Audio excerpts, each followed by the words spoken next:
암살, 사상이나 이권, 정치나 군사적인 이유로 영향력을 끼칠 수 있는 인물을 합법적이지 않는 방법으로 몰래 살해하는 행위를 말합니다. 여기서 몰래를 성립하기 위해 계획이 필요한데 이 계획을 세우고 실행하는 자를 우린 암살자라 부릅니다. 룬테라에서도 많은 암살자들이 존재하지요. 그의 기억 처음은 컴컴한 녹서스의 지하 통로와 손에 꽉 잡히는 검 한 자루가 전부였습니다. 탈론은 저 혼자의 힘으로 녹서스의 음침한 뒷골목에서 성장했으며 그날 연명하고 있었으니 부모에게 버림받은 그에게 따뜻하다거나 배려 같은 말은 존재하지 않은 언어들인 거죠. 주머니에서 짤랑대는 동전과 등을 기댈 수 있는 담벼락만 있다면 탈론은 세상 어디에서도 편하게 지낼 수 있었으며 날이 갈수록 그의 손기술은 누구보다 날렵했을 뿐만 아니라 생존을 위한 능력도 탁월해서 녹서스 뒷골목에서 그를 건드릴 수 있는 자가 더 이상 존재하지 않았습니다. 탈론의 뛰어난 검실력을 두려워한 녹서스의 여러 길드는 더 이상 지켜보고만 있을 수 없었는지 그를 살해하기 위해 암살자들을 파견하기 시작했고 길드장들은 탈론에게 자신의 밑에서 일하거나 암살자의 손에 죽거나 둘 중에 하나를 택하라고 종용까지 했습니다. 물론 둘 다 말도 안 되는 요구라 생각한 탈론은 가뿐히 암살자들을 죽이고 시신을 녹서스의 해저에 버리는 것으로 응했죠. 날이 가면 갈수록 암살 시도는 한층 더 빈번해졌고 탈론은 끝없는 암살 속에서도 살아남았지만 늘 그렇듯 마지막은 있었습니다. 어느 날 밤 탈론은 자신을 공격해온 자와 검으로 힘을 겨루는 결투를 벌였고 탈론으로서는 단 한 번도 상상해본 적 없는 일이 일어났죠. 암살자가 탈론의 검을 빼앗고 그를 바닥에 매다 꽂은 것이었습니다. 암살자의 정체는 다름 아닌 뒤쿠토 장군이라는 사내였습니다. 젊은 친구가 솜씨가 아주 좋군. 기분이 하나도 없어서 거칠긴 해도 그 속에 고요함이 있군. 어떤가? 나한테 죽을 겐가? 아니면 녹서스 제국에 몸을 바치겠는가? 그렇게 탈론은 장군의 제안을 수락하면서 자신이 따르는 건 자신을 쓰러뜨린 당신뿐이지 녹서스를 위해 일하진 않겠다며 말했습니다. 그날 이후 언제나 뒤쿠토 장군의 지령을 따라 움직이고 그림자 속에 숨어다니며 차가운 프릴로드의 땅에서부터 데마시아의 심장부에 이르기까지 종횡무진 비밀작전을 수행하게 됩니다. 장군이 아이오니와의 전쟁에서 실종되었다는 소식을 접했을 때 분명 탈론은 자유를 선택할 수 있었습니다. 하지만 오랫동안 장군의 그림자로 지내면서 장군을 향한 그의 존경심은 이미 무엇과도 바꿀 수 없는 것이 되어버렸죠. 돌아온 장군 곁에는 그의 딸 카타리나 말고는 없었습니다.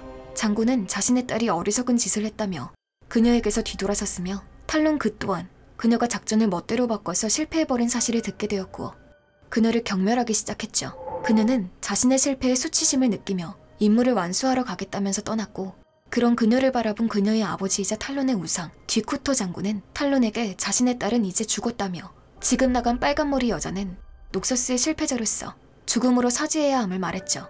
탈론 그는 그게 부탁이자 명령임을 알고 있었습니다. 탈론은 그림자에 기대어 그녀를 멀리서 지켜보았고 수많은 전사들을 학살하고 있는 카타리나는 결국 자신이 원하던 자의 목숨까지 앗아갔습니다. 이를 지켜본 탈론은 화려한 몸짓에 가려진 섬세한 움직임으로 사람의 삶을 앗아가는 그녀의 움직임에서 숨겨진 규칙을 찾아냈고 그녀의 삶도 앗아갈 수 있다고 확신했죠.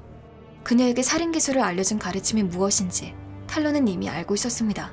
그 또한 같은 가르침을 받았으니 어찌 보면 당연했죠. 소수에게만 전수된 그 가르침은 피로 이어진 가족이 아닌 목적으로 이어진 가족에게 전해졌으니 어찌 보면 탈론과 카타리나는 가족 같은 사이이기도 했습니다. 하지만 그녀는 자신이 받은 가르침의 원칙을 따르지 않았고 그에 대한 속죄를 탈론이 대신 치르게 해줘야 했죠. 마침내 나타난 카타리나는 저 너머에서 사그라들고 있는 전장의 퀴퀴한 냄새를 풍겼는데 그녀가 저지른 실패만큼이나 짙은 냄새라고 탈론은 생각했습니다. 녹서스에서 실패는 언제나 대가가 따르는 법이며 오늘이 그녀가 실패에 대한 대가를 치러야 하는 날인 거죠. 탈론의 계획은 더할 나위 없이 완벽했습니다. 조금이라도 완벽하지 않다면 탈론 스스로 용납하지 않았을 테니까요. 땅의 경사, 나무를 타고 부는 바람의 세기와 방향, 그리고 그녀의 자세, 의복, 무기, 걸음걸이까지 모두 이 모든 게 탈론의 머릿속에 흘러갔죠. 그가 그녀에게 공격하기 전까진요.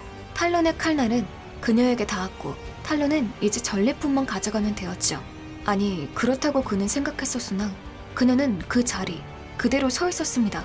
왼쪽 눈을 움켜잡고 있었지만 쓰러지지 않았죠. 탈론은 그녀에게 실패자가 무슨 염치로 삶을 이어나가려고 하는가 소리치며 물었습니다.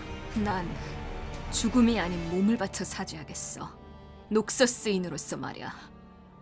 그러니 더 이상 나에게 죗값을 묻지 말라고! 고통과 기술, 그리고 분노가 균일하게 그녀가 휘두르는 칼에 추진력을 가하면서 탈론에게 휘둘렀고, 분노로 일그러진 얼굴 때문에 눈에 난 상처는 아물 기미가 보이지 않았습니다. 그저 본능으로만 움직이는 그녀를 죽이는 건 쉬웠지만 탈론은 자신이 완벽했다고 판단한 첫 공격이 실패로 돌아가자 자신도 그녀와 다를 바 없는 실패자의 힘을 깨달았죠.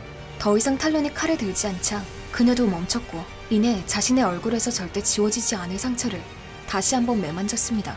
그녀는 자신의 실패를 속죄하기 위해 떠나기로 결심했고, 탈론은 더 이상 그녀의 앞을 가로막을 수 없었습니다. 그것은 지나친 위선이었기에. 내 아버지라는 작자가 널 부른 거겠지. 그 사람의 그림자가 바로 너였군. 아주 허술해. 너도 나처럼 자극이 없는 것 같은데 네 이름이 뭐지? 탈론은 그녀에게 해줄 말이 없었습니다. 자신의 이름은 중요한 게 아니라고 생각한 거죠. 하지만 그녀는 굽히지 않고 물었으며, 탈론은 지하세계에서의 삶을 떠올리며 그때 그를 불렀던 이름을 대신 불러줬습니다. 탈론이라 기억하겠어. 다음엔 그림자가 아닌 한 남자로서 만날 수 있으면 좋겠네. 넌 나에게 상처를 낸 두 번째 남자이니까. 그녀가 나머지 잔당을 처리하면서 자기 자신의 솜씨를 감상하는 것처럼 보였습니다. 그녀는 암살자 가문답지 않게 마지막 일격을 가하기 전에 항상 적들에게 자신의 모습을 노출시켰는데, 이것은 요란한 살인이었습니다. 시끄럽고 거만하며 쓸데없이 기운을 낭비하는 일이었죠. 그녀의 요란한 동작은 자신의 위치와 갑옷 사이의 약점을 드러내는 일이었고, 이는 가문의 가르침을 저버리는 일이었죠. 탈론은 이런 패기는 자신이 남들보다 뛰어나 자만했던 패기 가득한 이들의 특권이자 약점이라 생각했죠. 결국 그 패기 때문에 그들 모두 살해당했으니까요. 하지만 그녀는 다른 걸까요?